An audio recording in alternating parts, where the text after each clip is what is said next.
ನಮಸ್ತೆ ವೀಕ್ಷಕರೇ, ಯೋಗವನ ಬೆಟ್ಟದ ಮನೆಮದ್ದು ಕಾರ್ಯಕ್ರಮಕ್ಕೆ ತಮಗೆಲ್ಲರಿಗೂ ಸ್ವಾಗತ. ಪ್ರತಿಯೊಬ್ಬರಿಗೂ ತಮ್ಮ ಸೌಂದರ್ಯ ಅತಿ ಮುಖ್ಯವಾಗುತ್ತೆ. ಆದರೆ ನನ್ನ ಕಣ್ಣು ಕೆಳಗಡೆ ಯಾಕೋ ತುಂಬ ಕಪ್ಪಿದೆ, ಮುಖ ಎಲ್ಲ ತುಂಬ ಚೆನ್ನಾಗಿದ್ರೂ ಕೂಡ ಕಣ್ಣಿನ ಸುತ್ತ ಕಪ್ಪು ಅನ್ನೋದು ನನಗೆ ಒಂದು ನನ್ನ ಅಂದವನ್ನೇ ಹಾಳು ಮಾಡ್ತಾ ಇದೆ ಅಂತ ಒಂದು ಭಾವನೆ ಹೆಚ್ಚಾಗಿ ಕಾಡ್ತಾ ಇದೆ.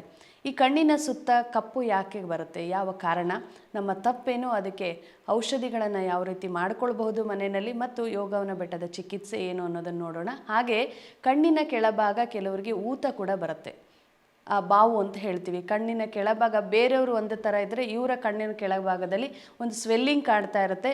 ಅದು ಕೂಡ ಅವರಿಗೆ ಇರಿಸುಮುರ್ಸಾಗುತ್ತೆ. ಯಾಕೆ ನನ್ನ ಕಣ್ಣಿನ ಕೆಳಭಾಗ ಊತ ಬರ್ತಾ ಇದೆ ಅಂತ. ಇವೆರಡಕ್ಕೂ ಸಂಬಂಧ ಏನು, ಕಾರಣಗಳೇನು ಅನ್ನೋದನ್ನು ನಾವು ತಿಳಿತಾ ಹೋಗೋಣ. ಕಣ್ಣಿನ ಸುತ್ತ ಕಪ್ಪು ಬರಲಿಕ್ಕೆ ಮುಖ್ಯ ಕಾರಣ ಅಂತ ಹೇಳಿದ್ರೆ ತೀವ್ರ ಮಲಬದ್ಧತೆ. ಸಾಮಾನ್ಯವಾಗಿ ನೀವು ಕೇಳ್ತಿರ್ತೀರ, ಮೇಡಮ್ ಯಾಕೆ ಎಲ್ಲದಕ್ಕೂ ಮಲಬದ್ಧತೆ ವಿಚಾರವನ್ನೇ ಮಾತಾಡ್ತಾರೆ ಅಂತ. ಆದರೆ ನಮ್ಮ ಇಡೀ ದೇಹದ ಆರೈಕೆ ಆಗಬೇಕು ಅಂದರೂ ಅಥವಾ ಇಡೀ ದೇಹ ಹಾಳಾಗಬೇಕು ಅಂದರೂ ಕೂಡ ಅದಕ್ಕೆ ಕಾರಣ ನಮ್ಮ ಹೊಟ್ಟೆ. ಸೊ ಈ ತೀವ್ರ ಮಲಬದ್ಧತೆಯಿಂದ ದೇಹ ಅಧಿಕ ಉಷ್ಣತೆಯನ್ನು ಅನುಭವಿಸ್ಬೇಕಾಗತ್ತೆ. ಅಧಿಕ ಉಷ್ಣತೆಯ ದೋಷದಿಂದ ನಮ್ಮ ಚರ್ಮ ಕಪ್ಪಾಗುತ್ತೆ. ಅದಕ್ಕೆ ಮೊದಲು ಕಪ್ಪಾಗಿ ಕಾಡ್ತಕ್ಕಂಥದ್ದು ಕಣ್ಣಿನ ಸುತ್ತ ಕಪ್ಪು. ಇದು ಒಂದು ರೀತಿಯ ಸಮಸ್ಯೆ. ಆದರೆ ಮತ್ತು ಯಾರಿಗೆಲ್ಲ ರಕ್ತಹೀನತೆಯ ಸಮಸ್ಯೆಯಿಂದ ಬಳಲ್ತಾ ಇದ್ದೀರಾ, ಯಾರಿಗೆ ರಕ್ತ ಕಡಿಮೆ ಇದೆ ಅಂಥವ್ರಿಗೂ ಕೂಡ ಕಣ್ಣಿನ ಸುತ್ತ ಕಪ್ಪಾಗುವಂಥ ಸಮಸ್ಯೆಗಳು ಕಾಣ್ತಾ ಇರುತ್ತೆ. ಮತ್ತು ಯಾರು ವಿಪರೀತ ಒತ್ತಡ ಮತ್ತು ನಿದ್ರಾಹೀನತೆ ಸಮಸ್ಯೆಯಿಂದ ಬಳಲ್ತಾ ಇದ್ದೀರಾ, ಓದೋ ಮಕ್ಕಳಿರಬಹುದು ಅಥವಾ ಕೆಲಸದ ಸಂಬಂಧ ನೀವು ನಿದ್ರೆಗೆಡ್ತಾ ಇರ್ಬೋದು ಅಥವಾ ವಿಪರೀತ ಸ್ಟ್ರೆಸ್ ಇರ್ಬೋದು, ಇಂಥವ್ರಿಗೂ ಕೂಡ ಕಣ್ಣಿನ ಸುತ್ತ ಕಪ್ಪು ಹೆಚ್ಚಾಗಿ ಕಾಡ್ತಾ ಹೋಗುತ್ತೆ. ಇನ್ನು ಯಾರು ಹೆಚ್ಚಾಗಿ ಟ್ರಾವೆಲಿಂಗ್ ಮಾಡ್ತಾ ಇದ್ದೀರಾ, ಅಂದರೆ ಒಂದು ಊರಿಂದ ಮತ್ತೊಂದು ಊರಿಗೆ ಪ್ರತಿದಿನ ನೀವು ಟ್ರಾವೆಲ್ ಮಾಡಿಕೊಂಡೇ ನಿಮ್ಮ ಜೀವನ ನಡೀತಾ ಇದೆ ಅಂದರೆ ಈ ಹೆಚ್ಚಾಗಿ ಟ್ರಾವೆಲಿಂಗ್ ಮಾಡೋರಿಗೂ ಕೂಡ ಈ ಕಣ್ಣಿನ ಸುತ್ತ ಕಪ್ಪು ಹೆಚ್ಚಾಗಿ ಕಾಡ್ತಾ ಹೋಗುತ್ತೆ. ಮತ್ತು ಯಾರೆಲ್ಲ ಕಾಫಿ ಟೀ ಅಧಿಕವಾಗಿ ಸೇವಿಸ್ತೀರ, ನಾನು ಇದನ್ನು ಪ್ರತಿ ಸಂಚಿಕೆಯಲ್ಲೂ ತಿಳಿಸ್ತೀನಿ. ಕಾಫಿ ಟೀ ಒಟ್ಟಾರೆ 32 ಕಾಯಿಲೆಗಳನ್ನು ಬರೆಸುತ್ತೆ. ಅದರಲ್ಲಿ ಚರ್ಮ ಸಮಸ್ಯೆಗಳು ಒಂದು. ಕಾಫಿ ಟೀಯನ್ನು ಹೆಚ್ಚಾಗಿ ಸೇವಿಸಿದ್ರೂ ಕೂಡ ಕಣ್ಣಿನ ಸುತ್ತ ಕಪ್ಪು ಕಾಣಿಸ್ಕೊಳ್ಳುತ್ತೆ. ದೇಹದ ಶಕ್ತಿಹೀನತೆಯ ಸಂಕೇತವನ್ನು ಅದು ತೋರಿಸುತ್ತೆ. ಮತ್ತು ಅಧಿಕವಾದ ಧೂಮಪಾನ, ತಂಬಾಕು ಮತ್ತು ಮದ್ಯಪಾನ ಚಟವನ್ನು ಯಾರು ಮಾಡ್ತಾ ಇದ್ದೀರೋ ಅವ್ರಿಗೂ ಕೂಡ ಈ ಸಮಸ್ಯೆ ಹೆಚ್ಚಾಗಿ ಕಾಡ್ತಾ ಇರುತ್ತೆ. ಇವೆಲ್ಲದಕ್ಕೂ ಕಾರಣ ಮನುಷ್ಯ, ಬೇರೆ ಏನೂ ಸಮಸ್ಯೆ ಇಲ್ಲ. ನಮ್ಮ ತಪ್ಪುಗಳು ನಮಗೆ ಮುಖದ ಮುಖಾಂತರ ನಮಗೆ ಗೋಚರವನ್ನು ಮಾಡುತ್ತೆ. ಆ ತಪ್ಪುಗಳನ್ನು ನಾವು ತಿದ್ಕೊಂಡಿಲ್ಲ ಅಂದರೆ ಅದೇ ಒಂದು ಸಮಸ್ಯೆಯಾಗಿ ಪರಿಣಮಿಸುತ್ತೆ.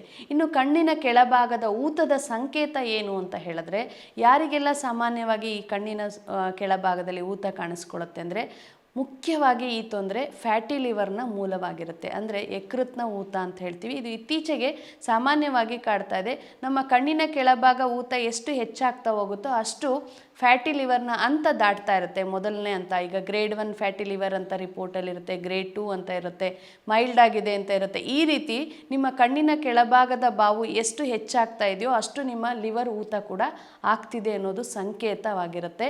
ಇದು ಸಾಮಾನ್ಯ ಮಧುಮೇಹಿಗಳಲ್ಲಿ ಹೆಚ್ಚಾಗಿ ಕಾಣಿಸ್ಕೊಳ್ಳುತ್ತೆ ಮತ್ತು ದುಶ್ಚಟಿಗಳಲ್ಲಿ ಹೆಚ್ಚಾಗಿ ಕಾಣುತ್ತೆ. ಯಾರೆಲ್ಲ ಮದ್ಯಪಾನವನ್ನು ಹೆಚ್ಚಾಗಿ ಮಾಡ್ತಾರೆ, ಧೂಮಪಾನ ತಂಬಾಕನ್ನು ಹೆಚ್ಚಾಗಿ ಮಾಡ್ತಿರ್ತಾರೆ, ಇವರಿಗೂ ಕೂಡ ಫ್ಯಾಟಿ ಲಿವರ್ ಸಮಸ್ಯೆಯಿಂದ ಕಣ್ಣಿನ ಕೆಳಭಾಗ ಊತ ಬಂದರೆ.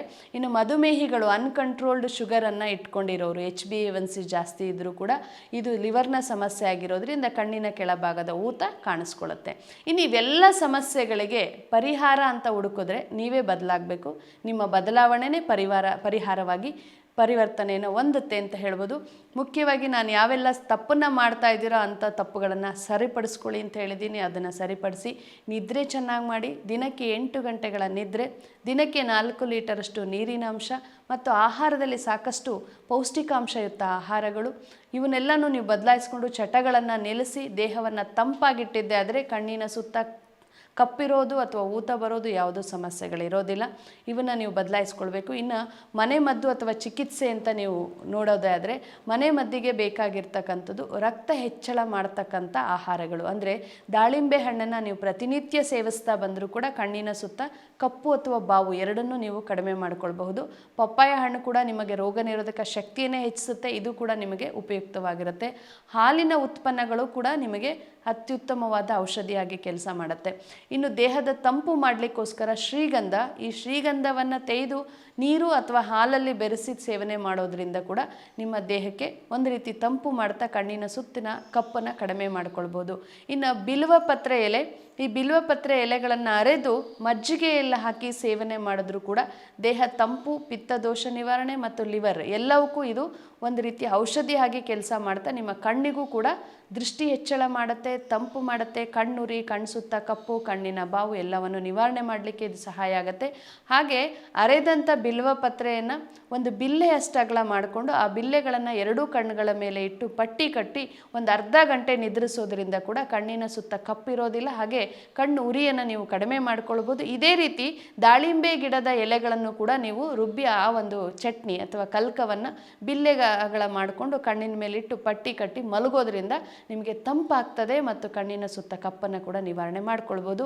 ಹೆಚ್ಚಾಗಿ ಕ್ಯಾರೆಟ್ ಸೇವನೆ ಕೂಡ ನಿಮಗೆ ಉಪಯುಕ್ತವಾಗುತ್ತೆ. ಇದೆಲ್ಲವನ್ನು ನೀವು ಪ್ರತಿನಿತ್ಯ ಆಹಾರಗಳಲ್ಲಿ ಹೆಚ್ಚೆಚ್ಚು ಬಳಸ್ತಾವಾಗಿ, ಜೊತೆಗೆ ಚಿಕಿತ್ಸೆ ಅವಶ್ಯಕತೆ ಇದ್ದರೆ ಯೋಗವನ ಬೆಟ್ಟದ ಚಿಕಿತ್ಸೆ ಇದೆ. ರಕ್ತ ಶುದ್ಧಿ ಕಷಾಯ ಇದು ಒಂದು ಮಾತ್ರ ಅಲ್ಲ, ಸಾಕಷ್ಟು ಔಷಧಿಗಳನ್ನು ನೀವು ಪಡೆದುಕೊಂಡ್ರು ಇಡೀ ಸಂಪೂರ್ಣ ದೇಹವನ್ನು ಸರಿಪಡಿಸ್ಕೊಳ್ಬೇಕಾಗತ್ತೆ.